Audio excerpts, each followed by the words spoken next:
Hello, good afternoon, and welcome to my humble model railway, Bedstead Junction. Now today we're looking at some new acquisitions of mine. Now I bought some tanker wagons there, ESSO 20-ton tanker wagons, they're Hornby. I've also bought this Hornby Sentinel Shunter here. Cattewater I think it is. Let's take a look. Yes, it's R3179 ESSO 4 WDM, that's a mouthful, isn't it? Diesel Sentinel locomotive, Cattewater. Okay. There we are. So that's the locomotive. Bought that second hand on eBay. I'll tell you how much I paid for that in just a moment. Now the wagons, I bought 3 of these from Amazon. Just arrived today. Okay. R60037 20-ton tanker ESSO number 1809. Okay, so they're all identical, but for those of you a bit more sophisticated, you might want to renumber them, I don't know, but I won't be. Okay, quite happy with it as it is. Now what I'm going to do is we're going to run this locomotive around the layout, and we'll see how we go. Now expect there to be hiccups, okay?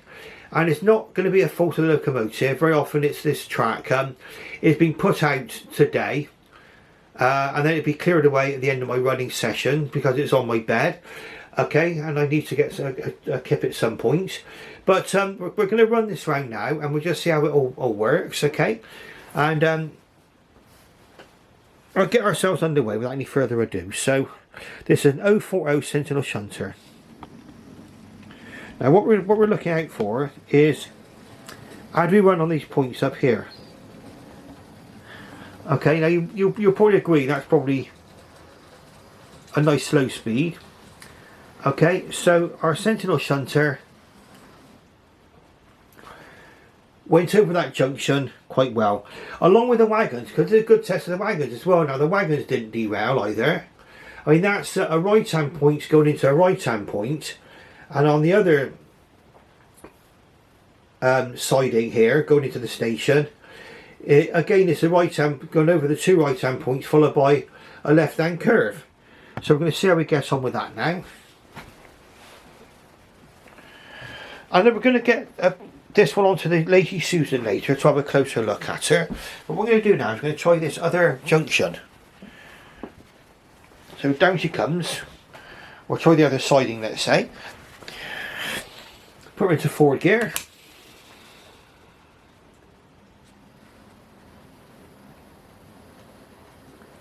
Okay, round she comes. Not bad, eh? Not bad. Get ready for it to come into the station here. In she comes. Not bad. The coupling's a bit stiff there. This one here, I bought it second hand. Now according to the seller bought this, took out the box, tested it once, put it back in the box and never used it again because the seller switched over to N gauge. Okay, so I've had this probably after quite a fair bit of it's been out of use for quite some considerable time, and I must admit it did need a little bit of encouragement to begin with to get it going properly, and it still may have the odd. I don't think it's going to be a so anything against the model is such. I think it's just that it just needs more running in and more use, and I think this is going to be turning into a fantastic little locomotive, and I'll show you why. I mean, this is a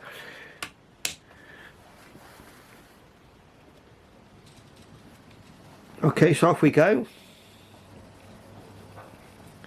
round that left hand curve, round that curve now. So now a right hand curve basically.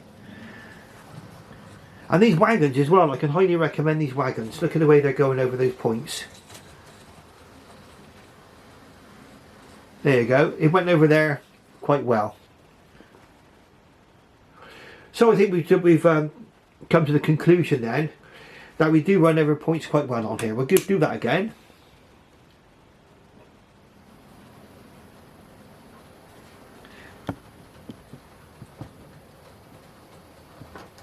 You're going to get a bit of clonk going over these points with some locomotives. I mean, quite a lot of my locomotives will sort of clonk a bit, but that can't be helped.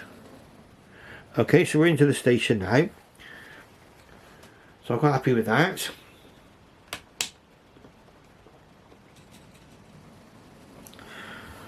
And back out we go. Let's follow around. Just get ready up on that point up there to see how it goes.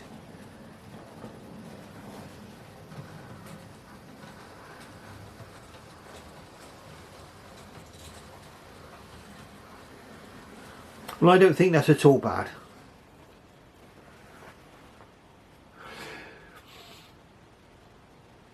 Absolutely fine. Right, so let's let it run around the track a little bit.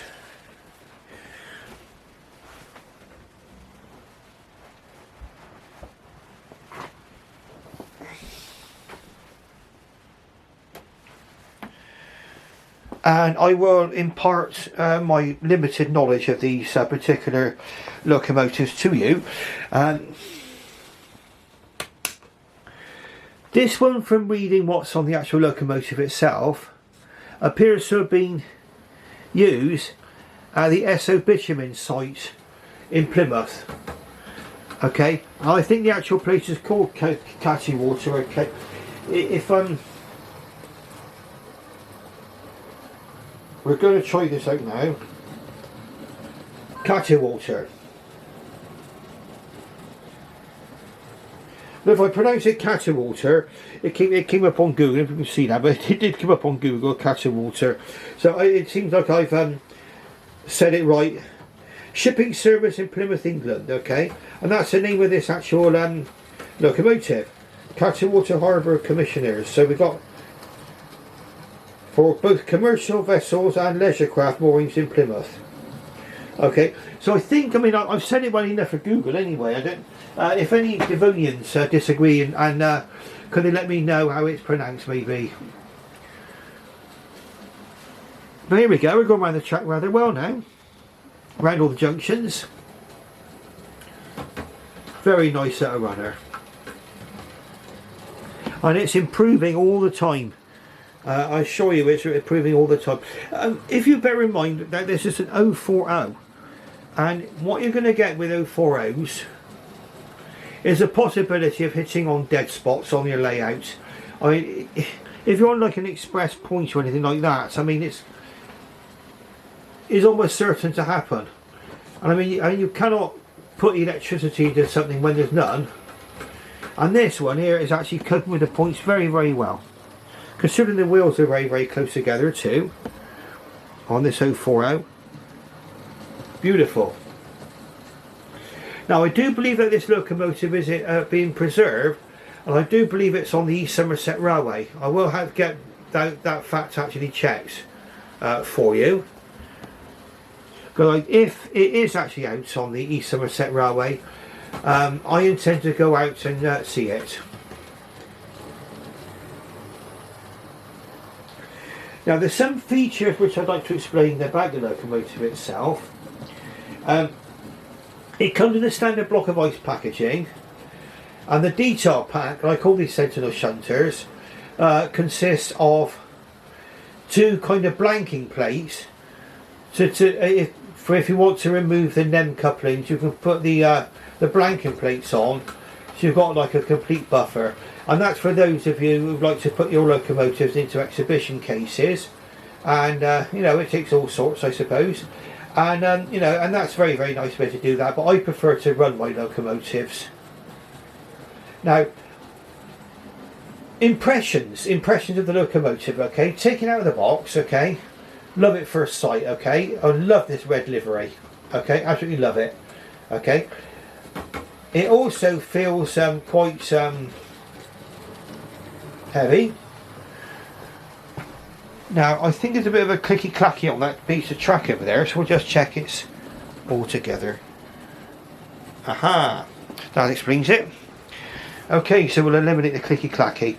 Like I say, this layout comes out every day and away every night, well, every running session, and you do get the odd sort of loose fish plate here and there. It's all kind of part of the package, really. Let's watch it go through the station over there. So we're going to go through our country station over there. Beautiful. I do agree, that's really nice. And our ESSO tankers are handling things very, very well too. No sign of derailments or anything like that. And in fact, what we're going to do in a moment is we're going to try the what I call the nightmare part of my layouts. Okay, and it's been the it's caused problems for various locomotives over the years. I've actually got I've got a funny combination of points here. I've got a Hornby right hand point going into a Pico left hand point, and it was the best of the bunch. And for some reason, I've not had much luck with left hand points. They all seem to be very clunky as locomotives go over them, and it's something that does seem to be happening with the right hand points. But we're going to see how this one goes over this junction now. So we're going to be going into our little halt to start with. At least that's the theory. Okay, and this is probably the most difficult part of the whole layout. Okay, we're looking across at that now. We'll zoom right out so we can see the train going around. We will be zooming in, so you will see a close-up view of this one. So off we go.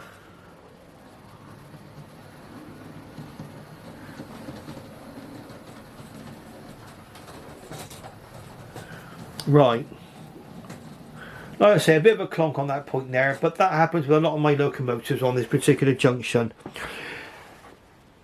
If it can get over that, okay, and this is just my humble opinion, for me at least, it could get over anything. Okay, let's do it again. And if there are any stoppages or hiccups, it can very often be the state of my track. Okay, now that is without even touching the controller, and I think you'll agree that's not bad at all, is it? You've got a very, very difficult point configuration there, which does cause problems. Quite a few of my locos went around there perfect without a hiccup then. So I mean, as I say, the more this one's being run, the better it's getting.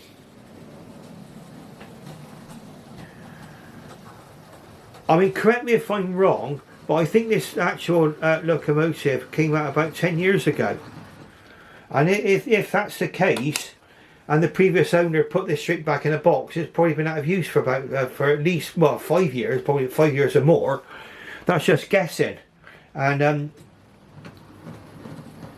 yes, it did have its issues to start with, because it'd been out of use for so long. That is perfect. I like that. That's good. It went over there fine. Okay, if it's going over there, that's perfect for me. Now we're going to bring her into the goods shed as well. And you can see that in many ways I'm experiencing the joys of shunting,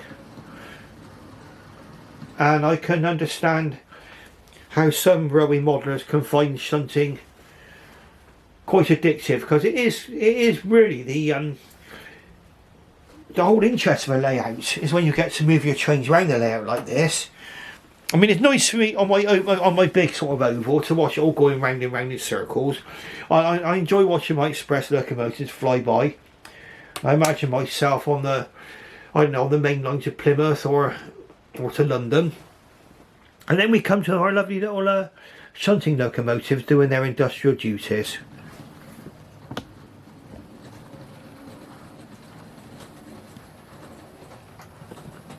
That is not bad. That is not bad at all. Very, very, very pleased. So we're in the goods shed.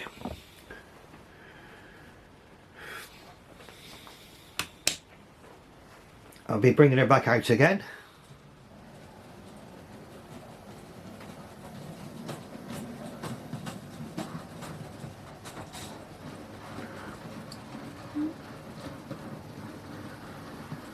A slight hesitation, I'd say, but then it could be catching on the points. It may not be a lack of electrical contact. On these points, a lot of my locos actually catch just a little bit, and it's a little bit of like snatch as it goes over the point, and that could be what it is. But and also, of course, this locomotive's been out of use for ages and ages and ages, and it's getting better and better and better. Like I say, the more I'm using it, it's improving all the time. and it never stalled. It never stopped completely, did it? Really nice. And I think with some of these locomotives, these little shunters and things like that, I think you've got to give them a chance. Give them a chance, because you may find out that even at the box, they require running in. That's not bad at all. I can happily shunt now. The locomotive hasn't stopped. I am perfectly happy with that.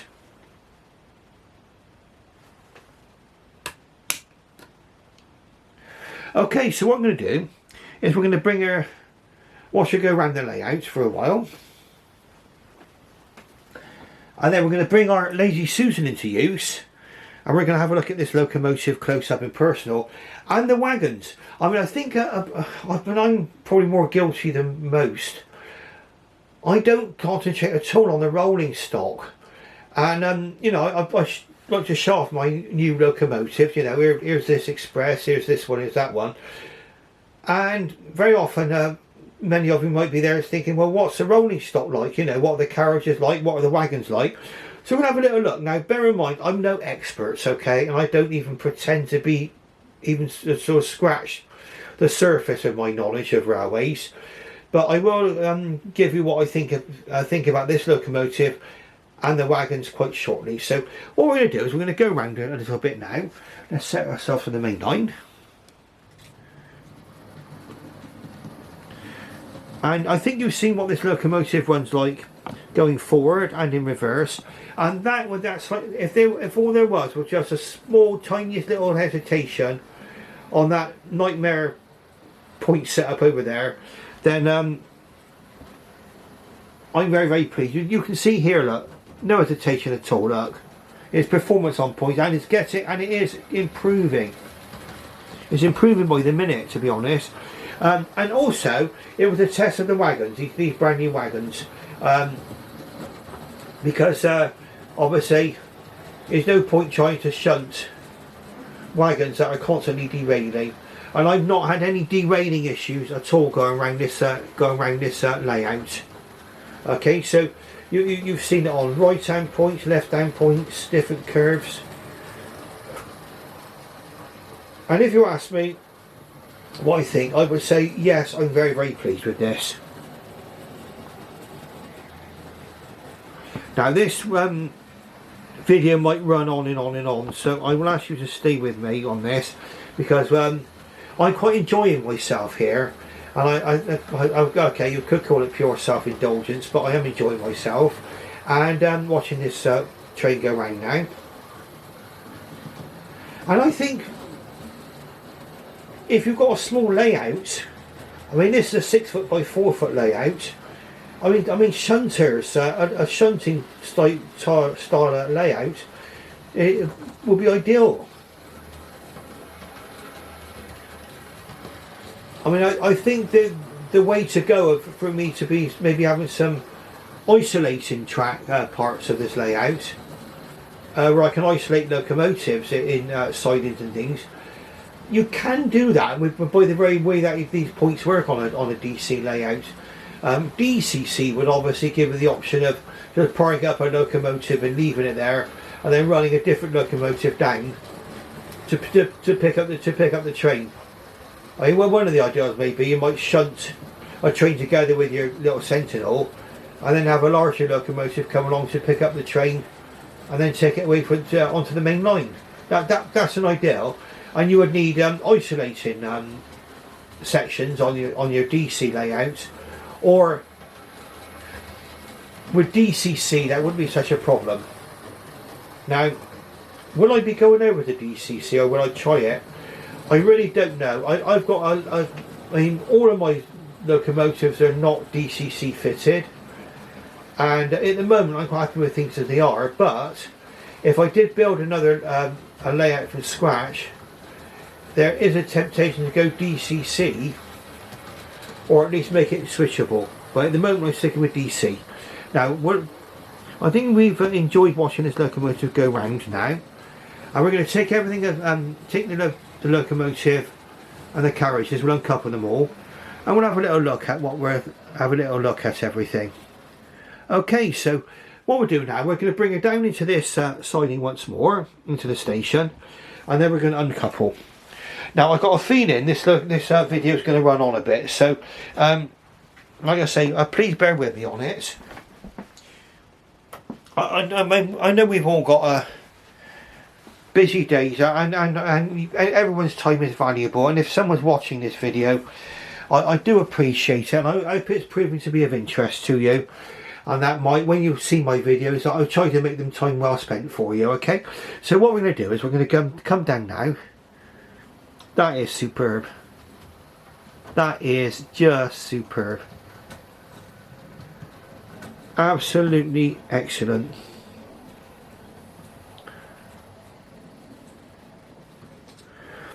Okay, now what we'll do to be able to uncouple this train, we'll just quickly move the station. Now I should imagine these poor passengers on there are quite terrified. It's a man from the land of the giants picking us up.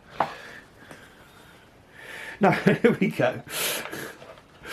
Now let's see if we can uncouple. Now this is an uncoupler. Okay, they're not bad. There we go. So we've got a wagon uncoupled, so we can look at that. And we can uncouple the locomotive as well.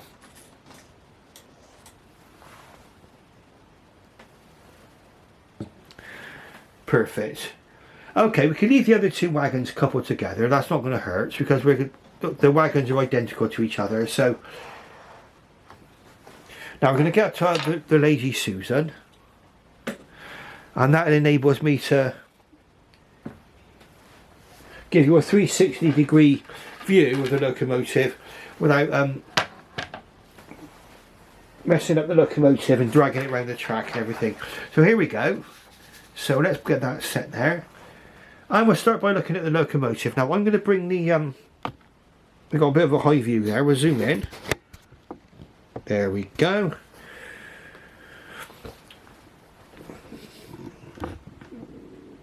And we're coming down a little bit lower now, so coming down.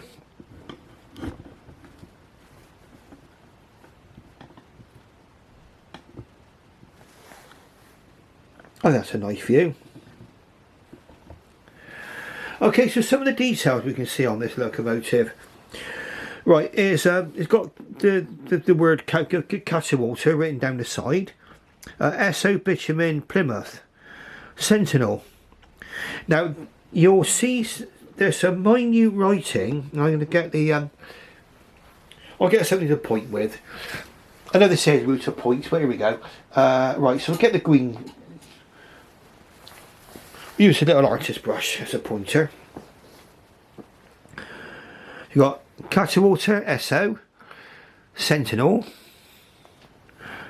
ESSO bitumen Plymouth, and then there's some very, very small writing there, minute. Okay, and that says powered by Rolls-Royce. Okay, yeah, powered by Rolls-Royce. I can just about read it actually, believe it or not. So that was good. Okay, so it's got no coupling rods. I mean, this is something which you might think, where's the coupling rod? This one didn't.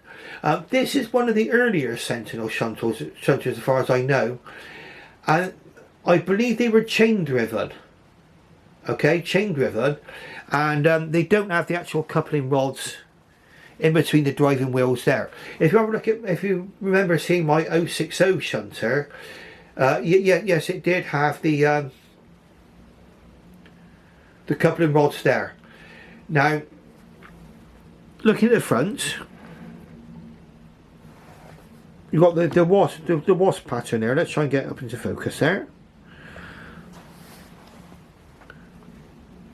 I think the Sentinel logo goes there. The little lights there. The lights are represented in paint. I mean, they're not working lights, but something this small, I wouldn't expect that. I mean, it's when these locomotives first came out, they cost £50, I think. We're talking like 10 years, about 10 years ago, I think.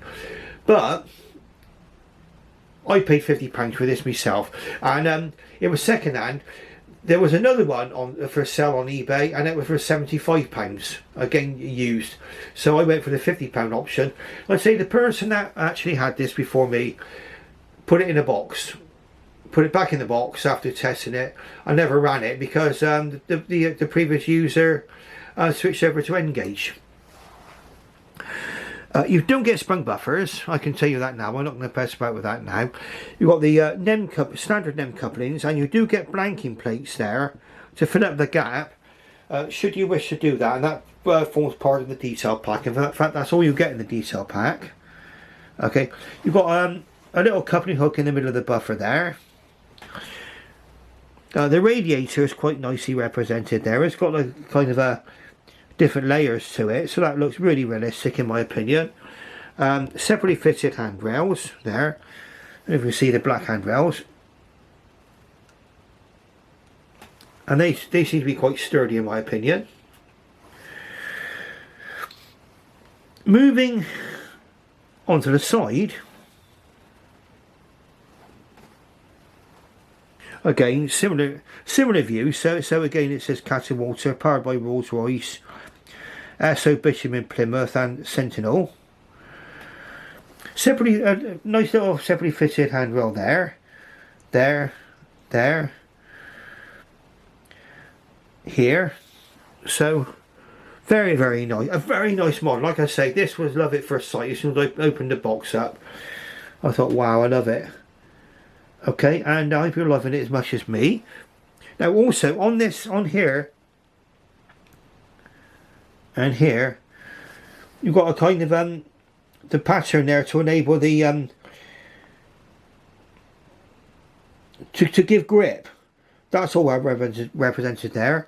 Steps, so the there, I don't know if you can see that. I mean, we're lit, but really if it's black on black, you're going to have difficulty with any form of lighting. Now we're going to be coming up to a battery change now, so my battery is flashing, so I'm going to switch the camera off now and see if we can just change the battery, and we'll be back in due course.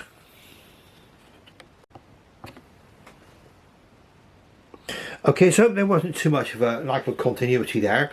We've now got a new battery in, and in fact this is a little tip for anybody who's first starting out in YouTube, and if you buy a camera to film your layouts, if you can, get a hold of some spare batteries and a separate charger, so you can charge the battery independently of the camera. Okay, so what I've been able to do is I've got a battery charger just you know, off to one side there, and I've actually put a new battery, a fully charged battery in now, and the other battery's gone straight on charge, so when this one goes, the other one's ready to put in. Okay, it's just a little tip for those of you who may be just starting out. Okay, so where were we? I know, we were talking about what's down the side of here. Now, it's a lovely locomotive, this, in my opinion. We're going to go around to the back of the locomotive, and again, you've got the pattern on the buffer being there. And the buffers are also not sprung, but I think they're very well represented. Nice big round buffers. Now, apparently, the engine is in the long bonnet there. This short bonnet, they actually did a false radiator apparently, to give the locomotive some symmetry. So I think that's a nice touch. I was wondering about that. Did it have two engines, you know? Did it to make it go forward and backwards? Obviously it did not. Okay. And again, you've got the lights represented there quite nicely. They're painted on. Again, a coupling up there in the middle of the buffer beam. Very nice. I mean, oh, the windows are all fully glazed as well. Okay, so you've got a nice glazed cap there. Again, very well represented.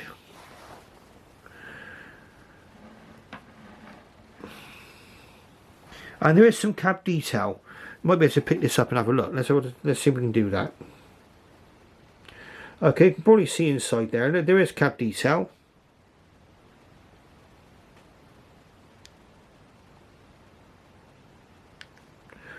Sorry, it's hard to get the camera down inside there, but you can see definitely good cab detail there. Let's get my focus back. I think that's the exhaust pipe there, so that over the smoke whisk over the top, very well represented there. And you can clearly see from here is an 040 wheel configuration.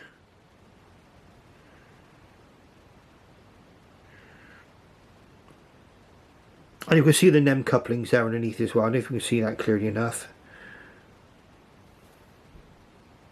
Okay.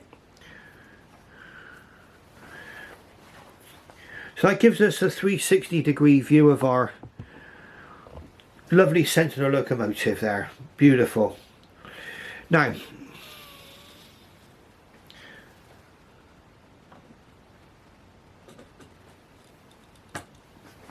our ESSO wagon. Now, as you saw, the ESSO wagon performed very, very well around my layout. So I have the 3 wagons there together.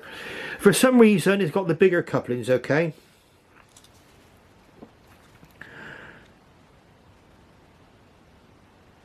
They're not NEM type couplings either.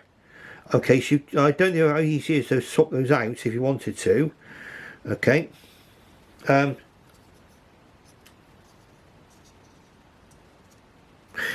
the wheels appear to be metal. Nice touch.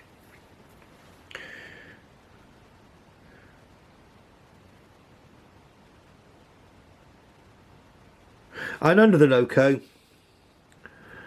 even though it's not, I don't know if you can see this well, I'm trying my best with the lighting here. Just under here, if you see on your, there they are, you've got a representation of springs there behind the buffers. I think that's quite nice. Just says made in China there.